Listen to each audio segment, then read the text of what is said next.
Selling out money, anything, ayy. Ooh, got the foot on the gas. Pedal to the metal when I'm getting to the bag, ayy. Got the foot on the gas. Pedal to the metal when the lane moving fast, ayy. Let them all cross. If they hate, then let them hate and make a bigger boss, ayy. This episode is brought to you by SPI Logistics, the premier freight agent logistics firm in North America. For over 40 years, SPI has been diligently building the most successful freight agent network to provide first-class relationships for our shippers, receivers, and carrier partners. We are more than another transportation network. We are a dedicated team of professionals united by one singular purpose, and that is to expedite our agents' success. All of our agents are set up for success on day one, as they are provided with a full suite of support staff that is ready to assist them with everything from after-hours emergencies to financial and administrative needs on a no-fee basis. This way, you can focus on continuing to grow your business. There is no financial risk to start, and you have the ability to earn up to 75% in commissions. If you are looking to take control of your financial future and build your business with the backing of one of the most successful logistics firms in North America, visit www.spi3pl.com to learn more. Do me a favor and let them know that the Freight Coach sent you. What is up, ladies and gentlemen? We are back. We are live. It is the Freight Coach Podcast, the top podcast in transportation, coming to you guys every single weekday, 8:30 a.m. Pacific, 10:30 Central, to break down some industry headlines. But most importantly, you guys, provide some actual insight into what you can do with all of this information. If this is your first time tuning in, welcome. This is the real side of freight, ladies and gentlemen. And I do say that before every single show. And what I mean by that is I only speak with transportation professionals, because at the end of the day, I want to talk to the right individuals who have done what you're looking to do or who are currently doing what you're trying to achieve, so you can take that information, apply it, utilize it, and see a meaningful difference in your business and your life.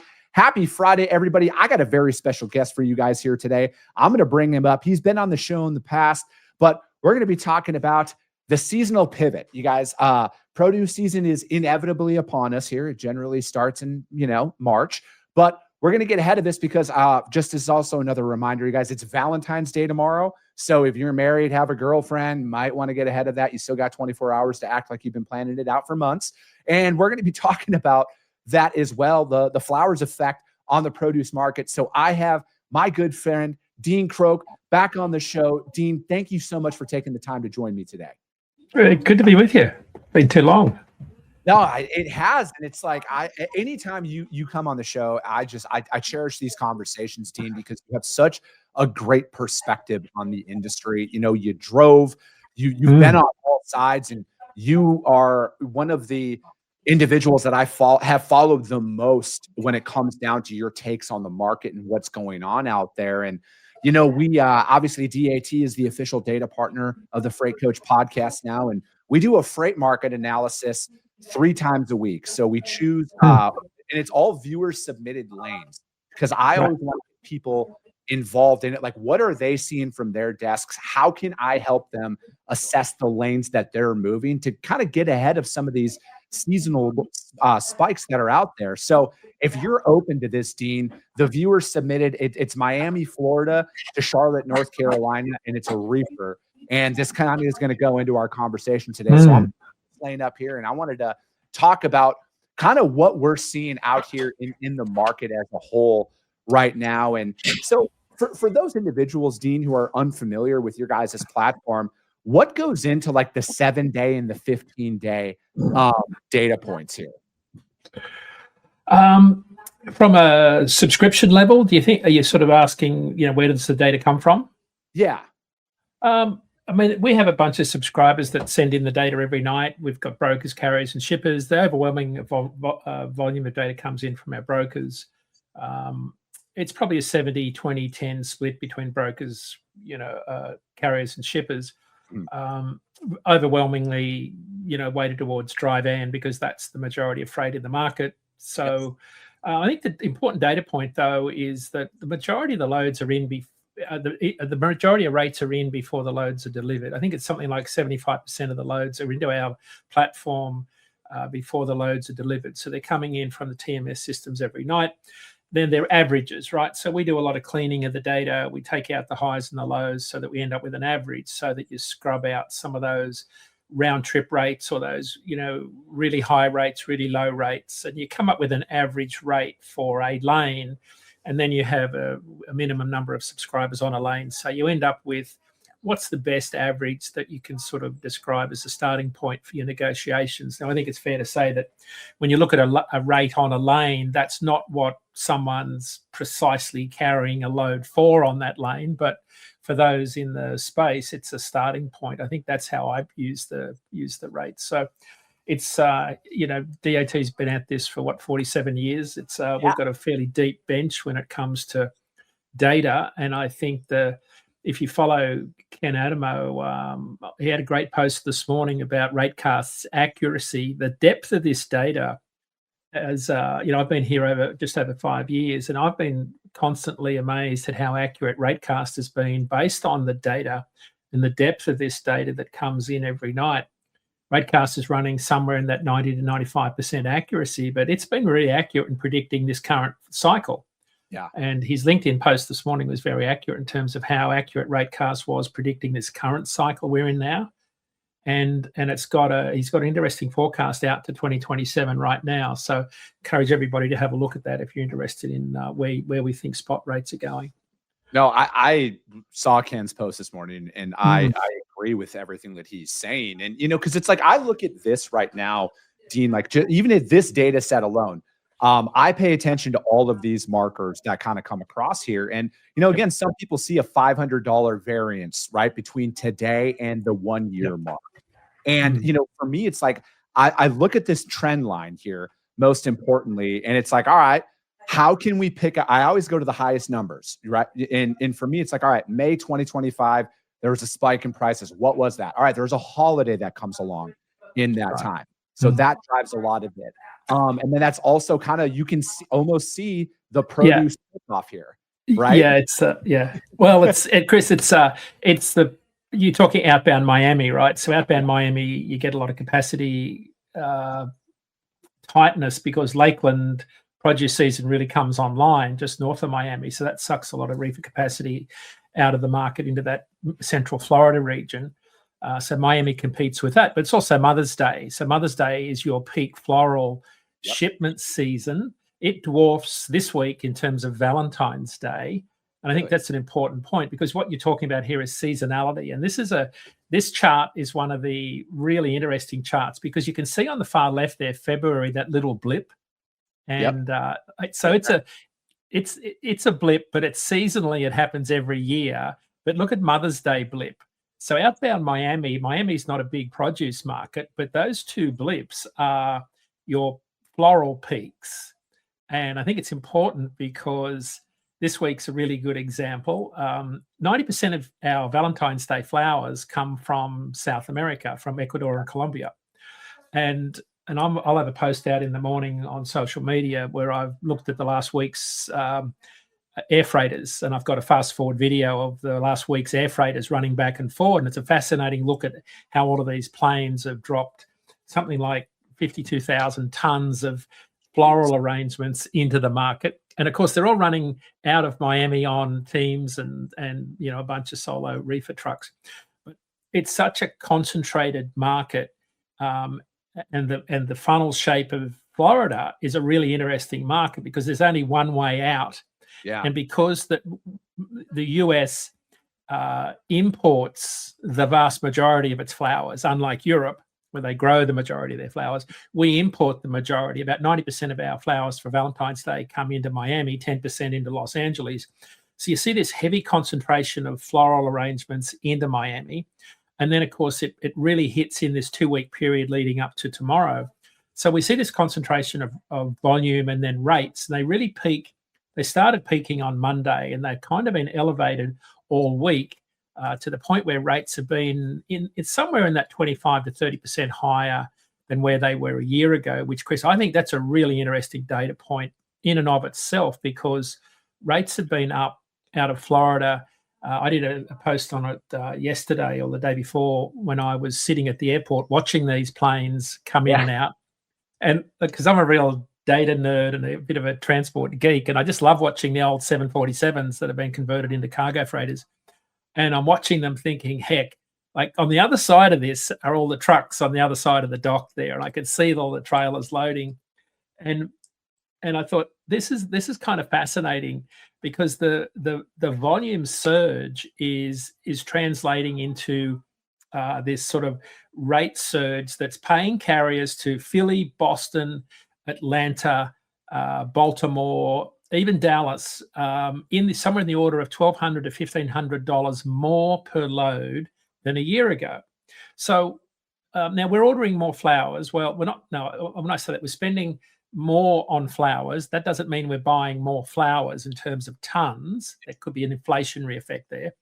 So, so why are rates up? Like, so why is that chart going up like that? And I think part of it is there's less trucks available. There's less capacity available this year, and I think a lot of it's got to do with the fact that we've just got less capacity in the market, and I think it's really hit the reefer capacity more so than ever. And I think a lot of it's got to do with the fact that every scale house in Florida was turned into an immigration enforcement center last September. And I know anecdotally a lot of carriers are reluctant to go deep into Florida because it's such a hard area to get in and out of. You've only got a number of roads you can go into, because it is a deep backhaul market, right, once you go south.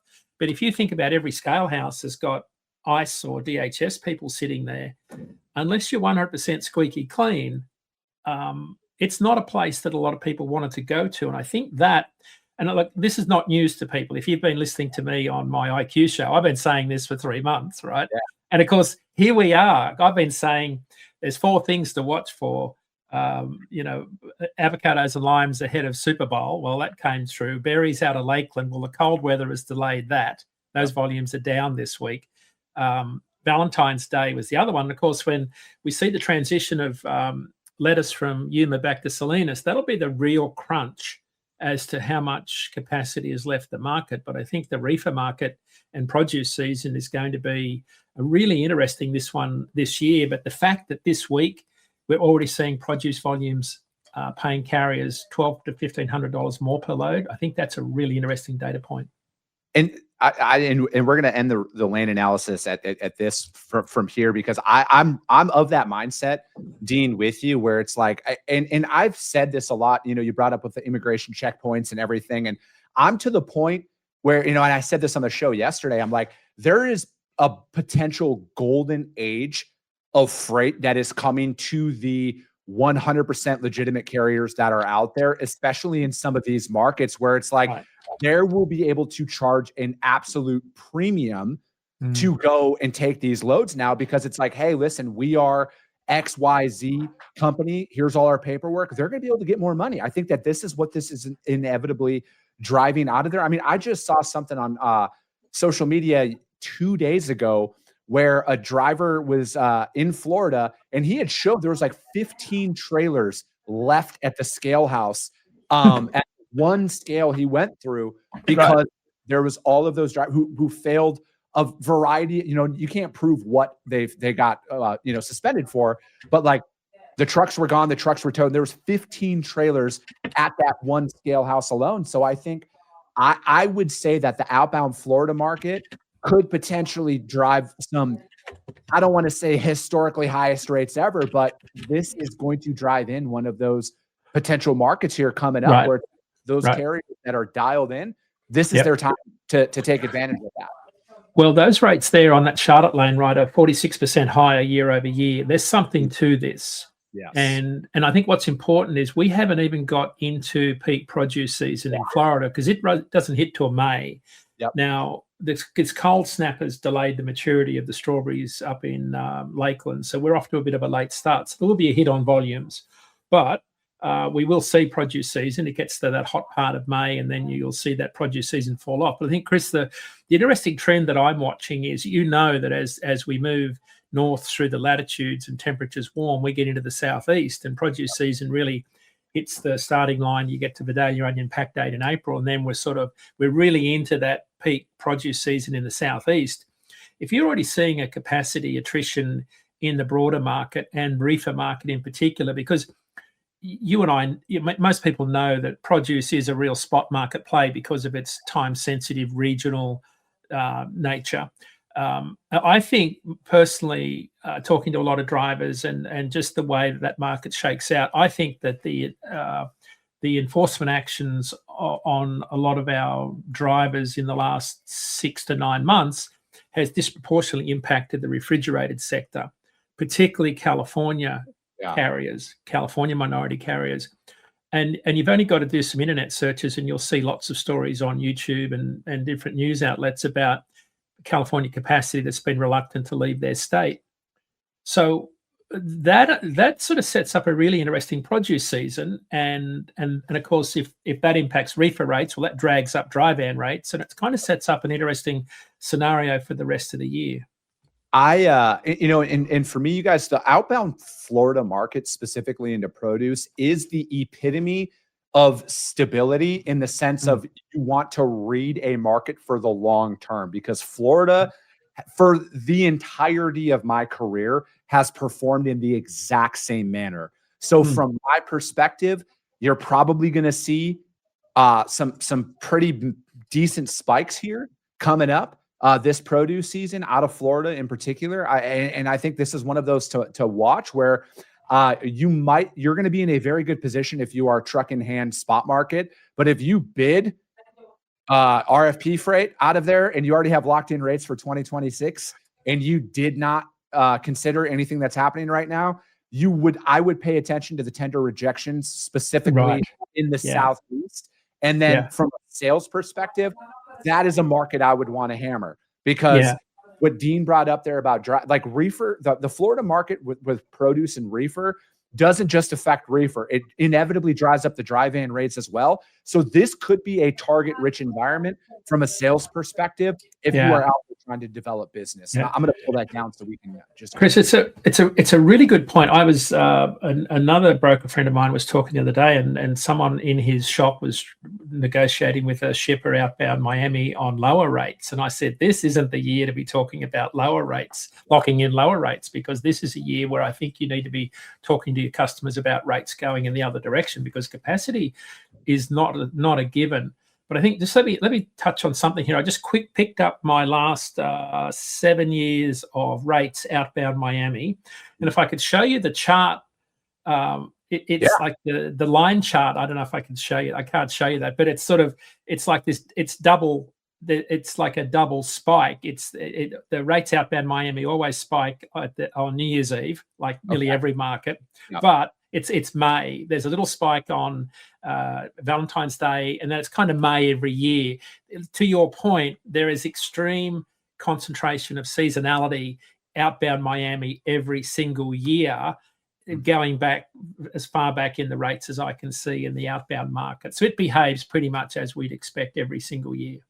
So let's talk a little bit about, like the volume perspective on what you're seeing, primarily targeted into the Southeast, right? Like, what can people expect? Because, again, like there's a lot of talk like, oh, the market's back, everything's going to be, everybody's going to be a millionaire again here soon. And, again, I'm an optimistic realist. Like, I hope so, right? Like my brokerage would very much benefit from a market shift that causes capacity to drop and volumes to increase. But I'm out here also operating in reality, and I think that there's still a lot that is yet to be seen, because, like, for me, freight volumes are still kind of muted. Capacity might be dropping. That's been proven. Capacity is dropping, but I have not seen a meaningful spike in freight volumes that has sustained anything from a longevity perspective.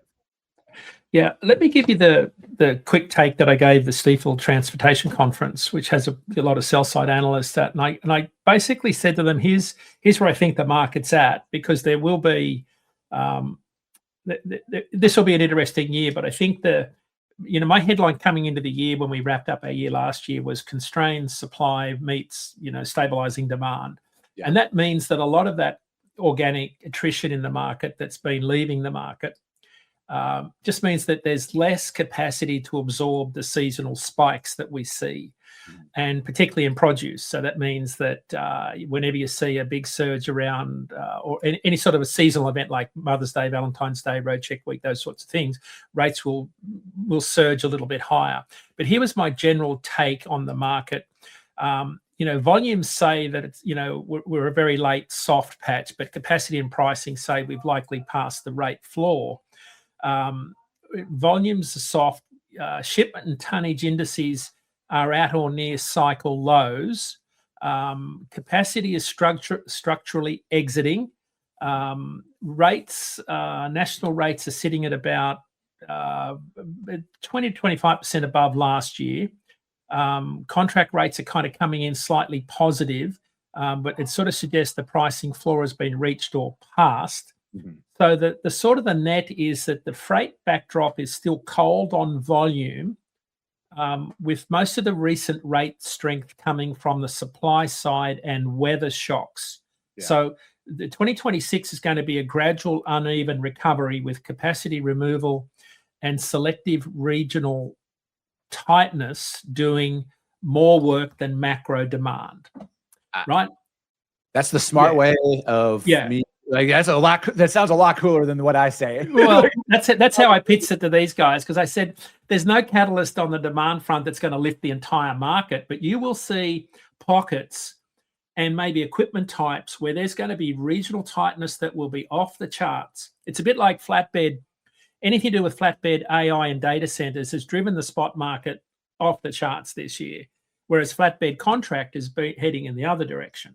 Correct. So I think if you see a volume surge out of Salinas, you're probably going to find it very hard to find a team that wants to run across I-80 into Truckee and Points East, right? For good reasons, because those guys are not want to get harassed. The same reason you're not finding trucks in McAllen to run back to Los Angeles today, and you're paying 45% more for that truckload today than you were a year ago. Same out of Nogales. So are you, I mean, essentially there are going to be, do you think that the pockets, the tightness that you're describing here is going to be disproportionately affecting the seasonal pushes in the produce markets kind of as a whole? Absolutely. I think it'll be off the charts this year because the capacity impact is not only structural, but it's very regional and it's particularly aimed at certain minority groups. Now, the minority groups, in California, a lot of our long haul produce guys have been targeted incorrectly when a lot of the Chamalon, the sham carriers that they've been talking about, I think they call it the chameleon, the sham carriers. I think they used that word this morning. It was a great article that someone had in FreightWaves. I think it was the sham carriers, they called them. And I thought, that's fascinating how those guys have been able to operate in that Chicago area. Yeah. Like, but they haven't got the, No, I was gonna say there's been concentrated pockets of, like, that has been a problem for a very, very long time. That's out there. And to me, what really brought a lot of it to light was a couple of years ago. It was probably like 5 years ago now in Colorado when that guy lost, like, it was a rookie driver, shouldn't have been going down the mountains. I think he unfortunately killed like 8 people around that. And that carrier reincarnated 24 hours later under a brand new authority. And that was when things really started to, like, I started paying a lot more attention to that. And it's like, I think that they're trying to group in a lot of this stuff, Ken, into like one overarching theme. I think that there is a very big difference between the non-domiciled carriers that are visa holders that do it the right way and the chameleon carriers. They are trying to blend them together, and we can't do that. Yeah, I think I asked someone in the insurance industry about that article about the chameleon carriers or these sham operators that they talk about, and he said he doesn't. His first reaction was he thinks the numbers are overstated because there's no way possible a fleet of that size could get online insurance and pass underwrite. Now, he said it doesn't mean you can't do it, but the scale of it, he said, I don't buy the scale of it. And this is a big underwriter. So there's something to it, though. You can't ignore it because you and I have seen it on the roads. Correct. I've seen it for the last few years. There's something to it. I'm not saying it doesn't happen. I just don't know that there's that much of it. I think Jason Miller had a good post out this week where he showed some numbers about the total employment numbers, the BLS payroll numbers, kind of showed that we've seen about a 3.5% exodus of capacity over the last year in 2025. And it kind of makes sense. And his argument was the capacity exodus has been more organic than it has been as a result of enforcement, which I'm kind of agreeing with, because I'm seeing similar numbers in how our rate floor has been started to stabilize at higher levels year over year. We're just not seeing that exodus of capacity that would say the market has reached an inflection point where it's turned or flipped. It hasn't happened to that degree yet. So my hot take in regards to your insurance underwriter friend, and I actually had one of my buddies who does insurance as well. He was on the show yesterday. Right. My hot take, Dean, there is a select insurance companies that are all involved in this crime syndicate, because I think this is a highly organized crime syndicate, that they are the one doing it. And again, that's my hot take. And I urge DOT and Secretary Duffy to look into the insurance providers who were issuing the ELDs. I guarantee they're all connected. Again, I can't prove it. That's just my hot take, because I'm right there with you. Like, how can they literally shift operations overnight? And there has to be some severe inside jobs going on. It's nuts, because Derek Leathers talked about this on the at the Steeple conference, and he was talking about overseas ELD providers resetting hours of service every night. And I thought, what? Are you kidding me? And of course, this article on FreightWaves that was exceptionally well written about how these carriers set up and operate alluded to that. And I thought, that's really interesting. Then, of course, you see the FMCSA taking a lot of these ELD providers out of the market. There's something to this as to how many carriers there are. If it's one organized syndicate and you're talking about a few hundred trucks, that's one thing. As if there are tens of thousands of trucks, I don't know. I don't know that that's the case. It remains to be seen, but there's something to it. Yeah, I think it's too premature to tell the level, but I will say a lot of the spotlight that is being shown on the industry right now by the DOT and the current administration, I think will only reward the people who have been doing it right for a very long time. Yeah. And that's what we need, right? Because like I'm of the mindset where, I just want the standard, Dean, to be the standard. I don't want loopholes for anybody, because I feel like anytime that somebody's allowed to do something a certain type of way, it affects the people more who are doing it the right way than anybody, and drives them out of business. Yeah. Well, that's why I thought we started, I don't know if we talked about this before, but I'm a big fan of the, Denzel Washington on The Equalizer, where he sits on the step with his boss and says, we sometimes make the wrong decisions to get to the right place. I think last March, when they arrested that driver, supposedly, and that TikTok video came out and he said, he's arrested and fined $5,000 because he couldn't speak English. I questioned the accuracy of that video in the first place, but that's what started this. So it didn't start with, let's improve the 65 million people who are considered illiterate in the US. It didn't start there. It didn't start with, let's put more federal officers, inspection people on the ground to enforce existing regulations. It started with attacking minorities who couldn't speak English. And I thought, that's interesting, because for 3 decades, we've actively recruited minorities to drive trucks. And lo and behold, here we are with a bunch of people who English isn't their primary language. So it turns out now they're not the right type of drivers that we've been recruiting for 3 decades. And I thought, this doesn't sound right. And I really felt uncomfortable with the fact we were targeting minority drivers, because I thought that's the wrong place to start, because the drivers are kind of the end of this process. So how did they get there? You talked about the insurance companies, the organized crime. How do they get their CDLs? How do they get through these CDL schools? And of course, we've ended up at the right place, but I don't think we started this at the right place, but we ended up at the right place, which is hopefully get to a much tighter industry. I think it's a good way of saying it. I look at a lot of these situations that I see is more often than not, they're attacking the end user and not the perpetrator of because it's like, I think it, and again, I broke it down a lot yesterday on the show, but I think you're right? Like, again, I'm not advocating for people who can't read and speak the language driving trucks, but like, they were placed there by somebody. They were allowed to get there by somebody. And it's like, you got to cut the head off at the, the head of the snake or whatever that saying goes. And, but again, I think like ultimately though, if people are looking for any sliver of hope out there, you know, those business owners, those trucking owners who might be on their last leg of survival, I would say that I would be more optimistic going into this year of some, again, I'm not going to say a massive rate increase across the board throughout the entirety of the year, but there should be pockets of optimism that are going to help you get into a potentially a better financial situation here as the year progresses.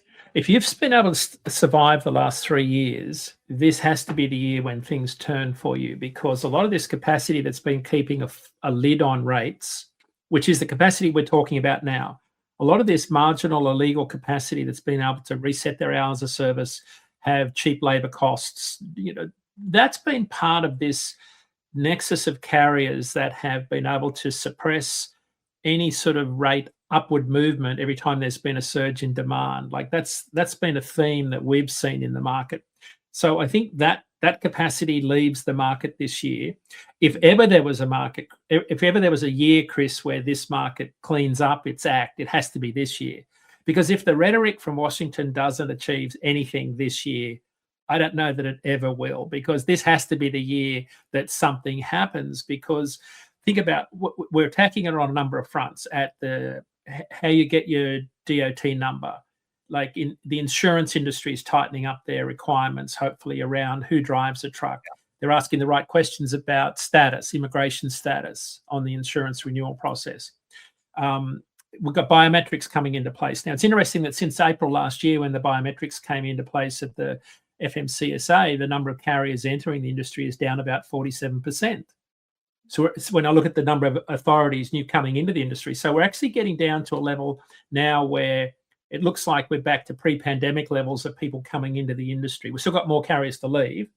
So I think this has to be the year where we see the industry start to stabilize. And then when you see demand come back, I think that's when you see the industry return to those pre-pandemic net levels that mirror that 2016, 17, 18 freight market cycles that were more normal. We didn't think they were normal back then, but they're more normal market cycles, absent the craziness that we've seen in the last 5 years. But if you're left standing now, I think that's going to be, this is the time when you start to recoup some of the losses of these previous years, because this next rate cycle will be more stable, more predictable, is how we see it. I agree. Dean, thank you so much for your time today. Yeah. I appreciate it. You guys check out DAT, follow Dean, follow Ken, follow everybody at DAT. You guys stay on top of this stuff, because there is a lot that could potentially shake out this year. And we're going to be breaking it down all the time. But that is going to be it for today, ladies and gentlemen. As always, if you got value in what you heard and you're not subscribed to the show, you guys. And if you're feeling ambitious, rank it on iTunes and Spotify, because if you see value, your network's going to see it as well. I appreciate you guys. I love you guys. And we'll be talking to you soon. Came back with a bang, window down, yelling out